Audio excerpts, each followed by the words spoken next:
Hello मेरे प्यारे भाई और बहनों, स्वागत है आपका इस इंग्लिश के शानदार क्लास में। जैसे कि आपको पता है कि हमने इस क्लास 12 का first chapter the last lesson का खात्मा कर दिया है पूरे अच्छे तरीक़ों से। और मैंने सभी long answer, short answer, summary आपको ऐसे समझाया कि आपको अच्छे से समझ भी आया होगा, मुझे यही उम्मीद है।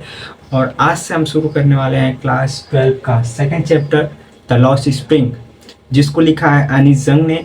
और इसको हम भी आपको उसी तरीके से समझाएंगे जिस तरीके से आपको फर्स्ट चैप्टर में कोई दिक्कत नहीं हुई और कोई परेशानी नहीं हुई। तो आज हम स्टार्ट करेंगे सेकंड चैप्टर और इस तरीके से समझाएंगे कि आपको सीधे दिमाग में जाएगा। कोई दिक्कत, कोई परेशानी हो तो आप कमेंट ज़रूर करिएगा। बाकी हम आपके साथ हमेशा खड़े रहेंगे, बोर्ड एग्ज़ाम तक आपके साथ हमेशा, लाइफ टाइम। आपको कभी ज़रूरत पड़े इंग्लिश में बेस्ट एंड द बेस्ट, कोई अगर ज़रूरत पड़े तो बस कमेंट करिएगा, उसके खिलाफ हम वीडियो तुरंत बनाएंगे, ठीक है।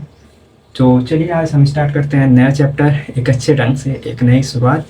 और आप लोग कैसे हैं ये भी ज़रूर कमेंट करिएगा। चलिए क्लास को स्टार्ट करते हैं।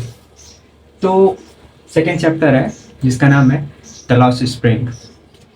ये जो चैप्टर है द लॉस्ट स्प्रिंग, वो लिखा गया है बाय अनीस जंग।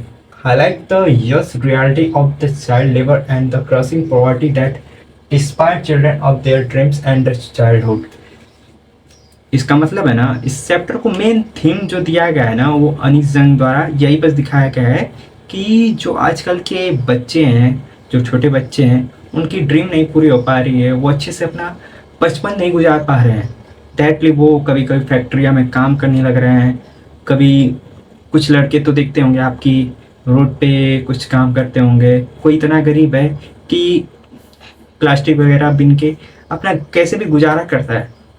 मतलब ये मेन थीम इस चैप्टर का है कि बचपन को दिखाया गया है, छोटे बच्चों को बचपन का दिखाया गया है कि कुछ बच्चे कैसे जी रहे हैं, अपनी लाइफ को कैसे स्ट्रगल में बिता रहे हैं।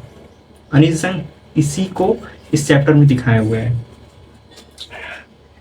The essay is divided into two parts, each focusing on the lives of two children and their struggles for survival। ये कहानी ना बेसिकली दो भागों में बांटा गया है, ठीक है। जैसे पहले में तो साहेब है और जो सेकेंड पार्ट में है उसमें मुकेश है। पहले में जैसे एक लड़का रहता है, वो बहुत गरीब टाइप में होता है और वो ना बस अपना गुजारा कैसे भी अपना गुजारा करता है, ठीक है। कूड़ा बीन के वो हमेशा दिन रात कूड़ा बीनता था और अपना गुजारा करता था, उसे बेच के खाता पीता था ऐसे। और दूसरे पार्ट में मुकेश था जो एक बैंगल मेकिंग फैक्ट्री में काम करता था। उसकी एरिया ही वैसे थी कि सब लोग वहाँ के बैंगल मेकिंग वर्क ही करते थे, ठीक है। बाकी उसे मन था कि मैं एक मोटर मैकेनिक बनूँ, गाड़ी जो बनाते हैं मोटर मैकेनिक बनूँ, अच्छे से अच्छा मोटर मैकेनिक बनूँ। और फर्स्ट पार्ट में तो जो लड़का है वो कैसे भी अपना गुजारा करता था, ठीक है।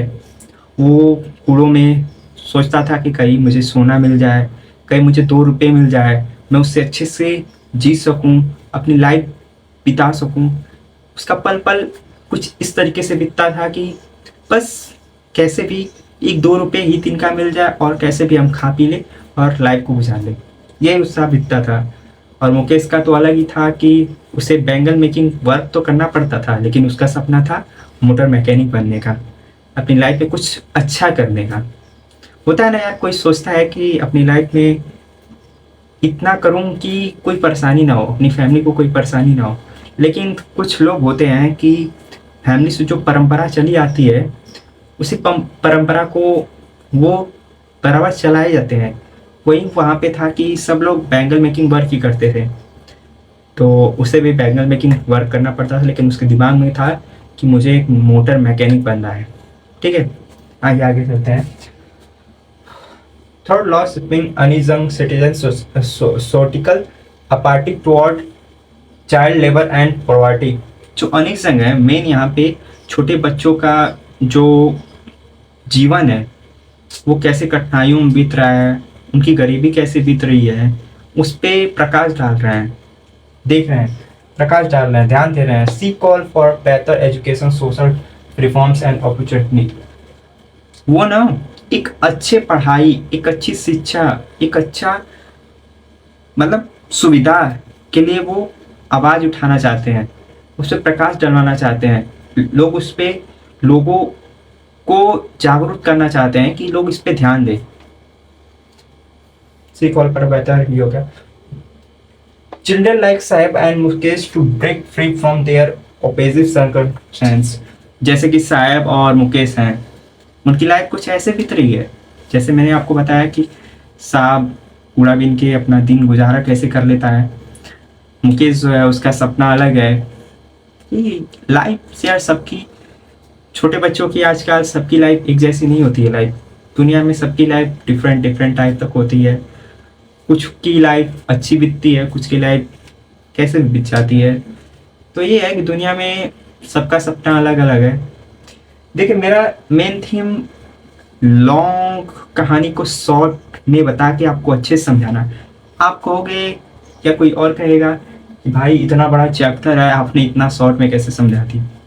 यार मेरा मतलब ही वही है कि आपको पूरा चैप्टर एक शॉर्ट थीम में समझा दूँ और आपके सीधे दिमाग में जाए। और जो मैंने ये करवाया है ना, और जो मैंने अपने से बताया है पूरी कहानी का थीम, आपको एकदम अच्छे से समझ में आएगा, मुझे पूरा उम्मीद है। और जब आपको मैं शॉर्ट और लॉन्ग आंसर करवाऊंगा ना, तो आप कहोगे क्या भाई जो आपने बताया था सीधे वही आया। यार बकवास की बात तो मैं करता ही नहीं हूँ, ठीक है। और ना मैं किसी की बुराई कर रहा हूँ, ना किसी की अच्छाई कर रहा हूँ। बस आपको एक अच्छे से अच्छे वही चीज़ प्रोवाइड करवाऊंगा जो आपको सीधे समझ में आए, सीधे आपके एग्ज़ाम में दिखे, आप सीधे समझे। एक्स्ट्रा बातें करने का कोई मतलब नहीं है भाई। तो बस अगर आपको ये समरी सेकेंड चैप्टर की द लॉस्ट स्प्रिंग की समझ में आई होगी तो एक लाइक और सब्सक्राइब और शेयर जरूर करिएगा। बाकी कल अब शॉर्ट आंसर इसका तो करवाएंगे, आपको पता है। फिर उसके बाद अगले लॉन्ग आंसर, उससे बाहर कुछ नहीं आएगा। जितना मैं कराऊंगा उससे बाहर कुछ नहीं आएगा, क्योंकि भाई क्लास 10 में 96 नंबर मेरा आया था इंग्लिश में, और क्लास 12 में 97 नंबर, ठीक है। तो ज़्यादा कुछ नहीं बोलूँगा, बस यही बोलूँगा कि बस साथ में जुड़े रहिए, एक्स्ट्रा की फालतू बातें हम नहीं करेंगे। ओके, ऑल द बेस्ट, चलिए बाय बाय।